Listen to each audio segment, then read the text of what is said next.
A loja era pequena, escura, um refúgio onde o tempo rangia em madeira velha e cordas tensas. Os relógios, pendurados como sentinelas, ticavam em descompasso, criando uma sinfonia irregular, quase doente. Cada badalada era um sussurro, um aviso. Chamavam-no de mestre do tempo, mas ele apenas consertava ilusões. Corrigia ponteiros tortos, mas não impedia o tempo de levar sua esposa. Nem impediu que a doença apagasse o riso do filho. O tempo nunca esteve sob seu controle. Ele o ouvia, mas não podia detê-lo. As engrenagens giravam lentamente enquanto ele lembrava. Mãos firmes, olhos fundos.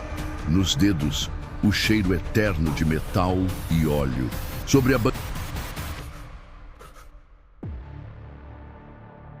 a bancada, dezenas de relógios abertos como peitos dissecados. Corações mecânicos expostos, pulsando falsamente. Ele os costurava com pinças, mas sabia. Nenhum voltaria a bater como antes. No fundo da loja, um retrato em sépia. Sua esposa, seu filho, fixos no tempo como fantasmas emoldurados. Não falavam, não se moviam, mas observavam. E o som do tic-tac parecia zombar. O tempo continuava, mesmo depois deles. Um dia, um militar entrou na loja. Uniforme manchado, olhar seco, entregou um relógio de bolso partido ao meio. Fez seu último tique antes de uma explosão, disse. O relojoeiro segurou o objeto como se segurasse um coração que parou subitamente. O nome gravado atrás, Pierre, era seu irmão. Um corpo nunca voltou, só aquele relógio retorcido. A convocação chegou semanas depois. Não teve escolha. O tempo irônico cobrava um novo preço. Em vez de ferramentas, recebeu uma pá. Em vez de engrenagens, um capacete e silêncio.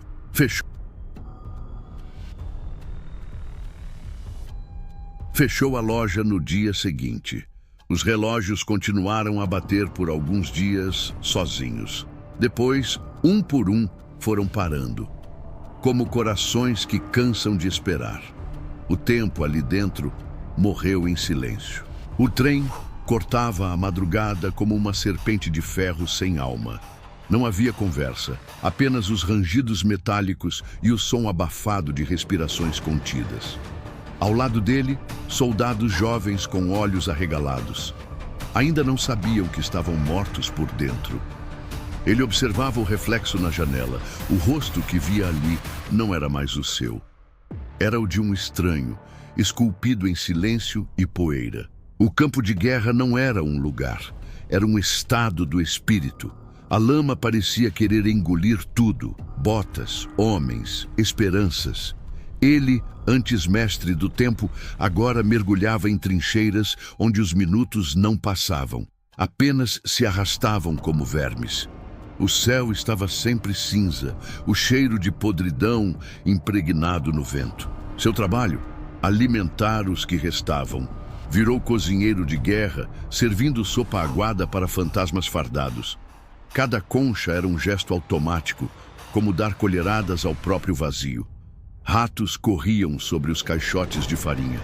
Soldados vomitavam mais do que comiam, e ele os observava em silêncio como quem já não pertence à carne. Uma noite, um menino de 17 anos, sem metade do rosto, pediu mais comida. Quando estendeu a mão, caiu morto de pé. Ninguém chorou. Ele só pegou a concha de volta e continuou servindo. A guerra o ensinava a ignorar o colapso da humanidade, como se fosse apenas mais um relógio quebrado. Os tiros pareciam ecos distantes. O medo virava rotina. Enterravam corpos sem nomes, dormiam entre ossadas. Cada barulho na madrugada podia ser o fim, e mesmo assim, ele começou a desejar que fosse, porque cada dia era apenas mais um prego no caixão da própria memória.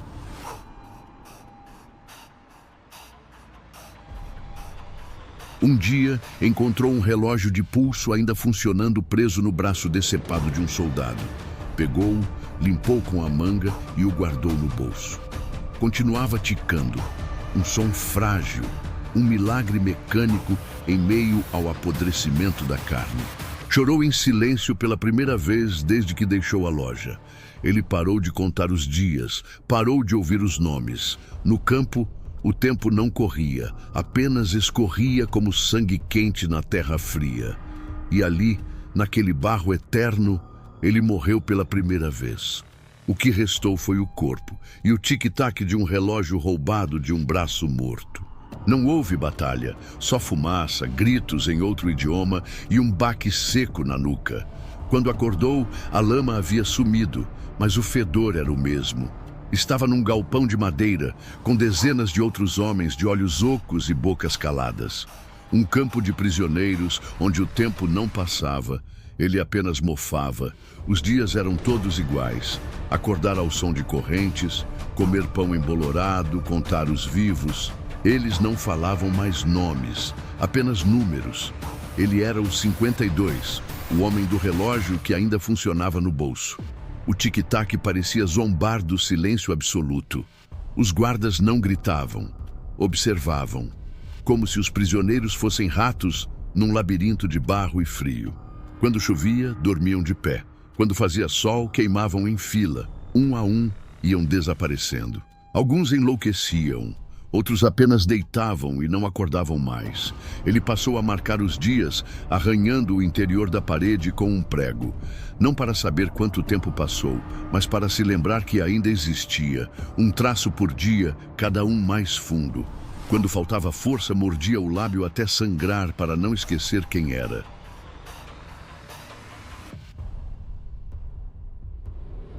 Um dia, o guarda parou em frente à cela dele e pediu o relógio. Ele negou. Foi espancado com tanta calma que nem chegou a gritar. Quando acordou, o relógio ainda estava em seu bolso. Tic-tac, mais alto do que antes. Como se o tempo próprio tivesse tomado consciência. A comida virou água com casca de batata. Os corpos ficaram magros, os olhos fundos. Ele conversava com os mortos à noite, chamando-os pelos nomes que inventava. Boa noite, alfaiate. Durma bem, senhor dos martelos. Era como se fosse um coveiro de sombras. Uma manhã, encontrou um homem pendurado pelo pescoço na cerca. Ele usava um pedaço de corda feita com uniformes rasgados. Ninguém chorou. Ele olhou para o relógio, ainda marcava a hora certa, e foi naquele instante que percebeu.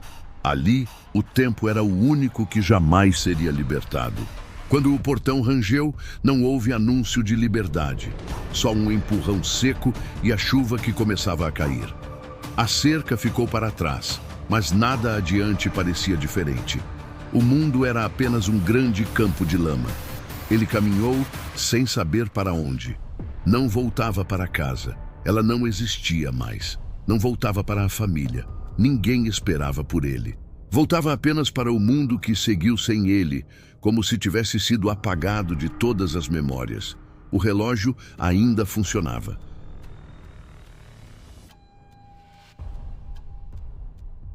Mas para quê? A primeira vila que encontrou era feita de cinzas, casas queimadas, paredes com buracos de artilharia, cartazes rasgados ao vento, uma igreja sem telhado, cruz torta no topo. Ele entrou como um fantasma. Os pés descalços não faziam som. Em uma casa abandonada, achou um espelho estilhaçado. Viu seu rosto, olhos ocos, barba crescida, pele marcada. Mas não se reconheceu. Tocou o próprio rosto como quem toca uma máscara. Ali morreu o último pedaço do homem que existia. Vagou por dias, alimentando-se do que encontrava. Restos, raízes, cascas. Em cada vila destruída, via fantasmas. Crianças sem rostos. Mulheres de olhos queimados. Corpos que se mexiam no canto da visão, mas sumiam quando encarados. Um dia, sentou-se à beira de uma vala comum. Dentro, ossos quebrados e crânios empilhados. Reconheceu um capacete igual ao que usava na linha de frente. Sorriu.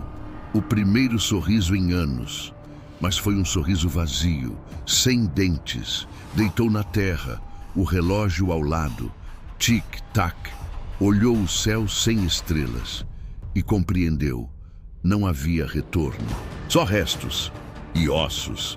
E a tarefa inevitável de recolhê-los. O mundo já não queria os vivos. Queria apenas quem soubesse cuidar dos mortos.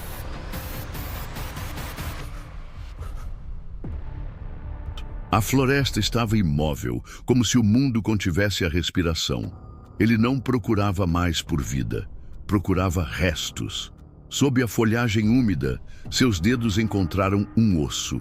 Pequeno, liso, ainda úmido de terra e lembrança. O pegou com as duas mãos, como se fosse uma relíquia. Ficou ali, ajoelhado, olhando o objeto pálido. O tempo parou. O som sumiu. Chorou, mas sem lágrimas. Era o primeiro, não o último que encontraria. Enterrou-o de novo, com delicadeza, mas não conseguiu ir embora. Dias depois, voltou ao mesmo local. Encontrou mais um, e mais outro. Ossos dispersos, cobertos de silêncio. Fez um cesto, depois uma carroça. Começou a recolher o que o mundo queria esquecer. Não sabia o nome dos donos, mas sabia que cada osso carregava um grito. Com o tempo, deixou de falar. Só escutava o ranger dos ossos, o sussurro do vento e o tic-tac distante do relógio quebrado. Foi ali, naquela clareira cinzenta, que o homem morreu. E assim nasceu o Catador. Se curtiu esta história e quer mais, então não se esqueça de curtir e se inscrever em nosso canal. Assim receberá nossas notificações de novos vídeos. Crônicas do Caos Antigo, porque a história não termina aqui.